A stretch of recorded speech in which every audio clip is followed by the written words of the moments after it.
Indian 2 या मैं कहूँ हिंदुस्तानी 2 फाइनली थिएटर्स के अंदर रिलीज हो चुकी है और इस मूवी की हाइप इतनी ज्यादा साइलेंट है कि आपको दिखाई भी नहीं देती, या फिर कहो कि हाइप है पर लोग इतना हो हल्ला कर नहीं रहे। और जब तक मैं वीडियो डालूंगा इस मूवी की हाइप ऑलमोस्ट खत्म हो जाएगी। एक जनरल सी जानकारी जो सभी लोगों को ऑलरेडी पता है कि ये मूवी सीक्वल है 1996 के अंदर जो इंडियन मूवी आई थी उसका, जिसके डायरेक्टर थे एस शंकर। और मूवी की कास्ट में हमें देखने को मिलते हैं कमल हसन, उर्मिला मातोंडकर, मनीषा कोइराला और भी कई सारे लोग। पर उतना ही मुश्किल है इस बात को झेलना कि ये एक सक्सेसफुल मूवी का सीक्वल है, वो भी इतना थर्ड क्लास और मीडियोकर, क्योंकि यहाँ फोर्थ फिल्म मेकिंग डायरेक्शन वगैरह का तो बिल्कुल भी नहीं है। अब इस मूवी का जो मेनली मुझे नेगेटिव पॉइंट लगा वो काफी सिमिलर है इस मूवी के पार्ट 1 से, कि वो मूवी भी काफी लेंथी थी सेम इस मूवी की तरह। मतलब ये मूवी भी जो है 3 घंटे की है, पर पता नहीं समाओ गूगल के ऊपर घंटे की बताया जा रही है। ऊपर से इस मूवी का स्क्रीन प्ले भी काफी ज्यादा वीक है। आप यकीन नहीं करोगे कि इस मूवी को एस शंकर ने डायरेक्ट किया है, जिन्होंने आज तक इतनी इंटरेस्टिंग मूवीज हमारे सामने रखी है। क्योंकि एक चीज जो मैंने काफी नोटिस की है कि एस शंकर के मूवीज में हमें एक प्रीमियमनेस देखने को मिलती है, चाहे फिर वो एक कलर ग्रेडिंग का मामला हो या फिर बहुत सारी भीड़ के अंदर एक भरा हुआ सिनेरियो हो, सारी ही चीजें काफी ग्रैंड लगती है। देखकर लगता है कि खर्चा बहुत ज्यादा किया हो, और वो चीजें यहाँ पर भी हमें नजर आती है। और क्लाइमैक्स के 20 मिनट को ही ले लो जो कि काफी ज्यादा इंटेंस थे, बिल्कुल भी ऐसे फील नहीं होते कि यार बहुत जल्दबाजी में शूट किया हो। पर बात यहाँ क्लाइमैक्स की नहीं हो रही है, बात यहाँ पर ओवरऑल मूवी की हो रही है, जहाँ पर डायरेक्शन का मैंने पहले ही कह दिया कोई फॉल्ट नहीं है। मूवी के अंदर जो भी चीजें अपीयर हो रही है स्क्रीन के ऊपर, जो भी आपको देखने को मिल रहा है उसमें आपका इंटरेस्ट जीरो है। शुरू से बात करते हैं तो हिंदुस्तानी, जो कि अभी हिंदुस्तान में ही नहीं है, मतलब हिंदुस्तान के बाहर कहीं है, और यहाँ पर सोशल मीडिया पे एक ट्रेंड चलाया जाता है कि बहुत ज्यादा भ्रष्टाचारी बढ़ गई है, we want Hindustani back, come back Hindustani, come back Hindustani. यानी कि सोशल मीडिया का एक अच्छा खासा यूज किया जा रहा है। और अच्छी बात यह है कि दादाजी को भी पता है सोशल मीडिया कैसे चलता है, क्योंकि वो बाहर के देश से इंडिया के ऊपर नजर रखे हुए हैं कि आखिर देश में किस लेवल का घपला चल रहा है। तो 30 मिनट लगते हैं हिंदुस्तानी तक पहुंचने में, 40 मिनट हो जाते हैं जब हिंदुस्तानी इंडिया में एंटर कर जाता है। और आते ही कुछ रैंडम पॉलिटिशियंस वगैरह जो होते हैं, जो करप्ट लोग होते हैं, उन्हें मारना शुरू भी कर देता है। एक चीज मैं पहले ही बता दूं कि ये मूवी इनकम्प्लीट है, अभी इस मूवी का पार्ट 3 भी आने वाला है। एक बहुत ही अजीब सी जगह पर इस मूवी को एंड किया गया है, यानी कि अभी आगे और कहानी लिखी गई है और वो भी हमें देखने को मिलने वाली है। तो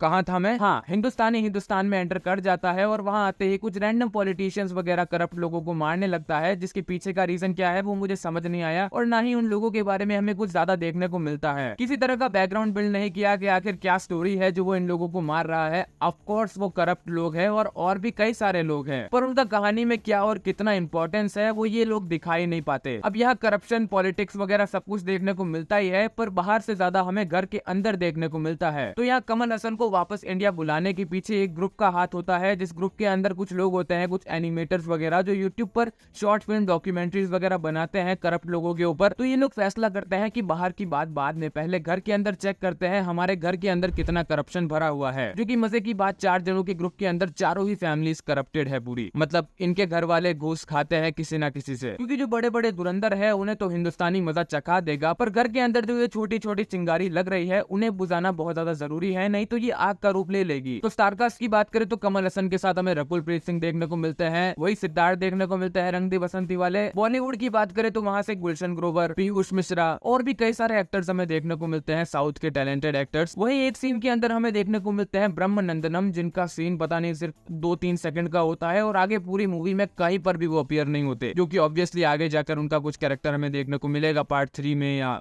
पार्ट 3 में ही मतलब। तो एक तरह से ये वाला पार्ट पूरा ही एक बिल्डअप पार्ट था, जहां पर सोशल मीडिया वाला वर्ल्ड है, यानी कि न्यू जनरेशन के लिए हिंदुस्तानी आ चुका है। परफॉर्मेंस सभी की काफी बढ़िया थी, मूवी का स्टार्ट भी काफी अच्छा था, जब हमें कुछ एनिमेशंस वगैरह देखने को मिलते हैं जो ये लोग मेहनत कर कर बना रहे होते हैं, बट वही आगे जाकर ये मूवी काफी ज्यादा स्लो हो जाती है। क्लाइमैक्स के बारे में मैं पहले ही बता चुका हूँ कि काफी इंटेंस है, लास्ट का आधा घंटा या फिर 20 मिनट, और एक एंड भी हमें देखने को मिलता है जो कि काफी अजीब था। मतलब अब हिंदुस्तानी करेगा क्या, वो काम जो उसे सौंपा गया है या फिर वहां से फरार हो जाएगा। तो ओवरऑल ये मूवी एक काफी एवरेज मूवी थी, जिसे एक कमबैक की जगह मैं कहूंगा एक माल फंक्शन, जो कि यही था ये मूवी के अंदर। मतलब बहुत कुछ गड़बड़ी चल रही है, कुछ एक्स्ट्रा ऑर्डिनरी नहीं है और ना ही कुछ ऐसा नया है। तो इसी एक्सपेक्टेशन के साथ कई सारे लोग डिसअपॉइंट होने वाले हैं। डेफिनेटली ये पार्ट अच्छा हो सकता था पर नहीं हुआ, जिसके पीछे का शायद मैं कहूंगा कि भाई कैरेक्टराइजेशन, जो कि मुझे वीक लगा इस मूवी के अंदर। जैसे ही ये मूवी स्टार्ट होती है हमारे सामने कुछ कैरेक्टर्स रख दिए जाते हैं। अब ये कैरेक्टर्स मूवी को स्टार्ट तो करते हैं, but as a main character ये खुद हमें एक साइड कैरेक्टर की तरह फील कराते हैं। जो करप्ट लोग हैं उनके बारे में भी हमें ज्यादा कुछ जानने को नहीं मिलता है। मतलब जब उनको मारा जा रहा होता है तभी हम उनके बारे में सब जानकारी लेते हैं कि ये काम करता है और इस तरह से सरकार से पैसे चुरा कर अपना घर भरता है। और यहाँ मूवी के अंदर कमल हसन यानी कि हिंदुस्तानी के कैरेक्टर से ज्यादा हमें साइड कैरेक्टर्स की अपीयरेंस ज्यादा देखने को मिलती है। मतलब बहुत ही कम अपीयरेंस कहना तो गलत हो जाएगा, but as a lead character हमें उसके एग्जीक्यूशन और एक्शन से ही ज्यादा एंगेज करना है। पर यहाँ पर बाकी चीजों के साथ चीजें बहुत लेंथी फील होती है और फिर इसी से थर्ड पॉइंट निकल कर आ जाता है कि भाई ये मूवी बहुत ज्यादा लेंथी है। और मोटा मोटी देखा जाए ना तो प्रॉब्लम 3 घंटे की मुझे लग भी नहीं रही है। मुझे लग रही है प्रॉब्लम की इस मूवी के अंदर जो चीजें चल रही है वो ऑडियंस को एंगेज ही नहीं कर पा रही है, उनका इंटरेस्ट आ ही नहीं रहा है। मैं समझता हूँ कि ये वाला पार्ट शायद बिल्डअप है नेक्स्ट पार्ट के लिए, बट फिर भी ऑडियंस वापस इस मूवी को देखना चाहेगी या फिर नहीं वो भी तो पता होना चाहिए। खैर आपका क्या कहना है इस मूवी के बारे में? आपने ये मूवी अब तक देखी या फिर नहीं देखी, और देखी तो कैसी लगी कमेंट में मुझे जरूर बताना। हम मिलेंगे अगली वीडियो में, till then take care, bye bye.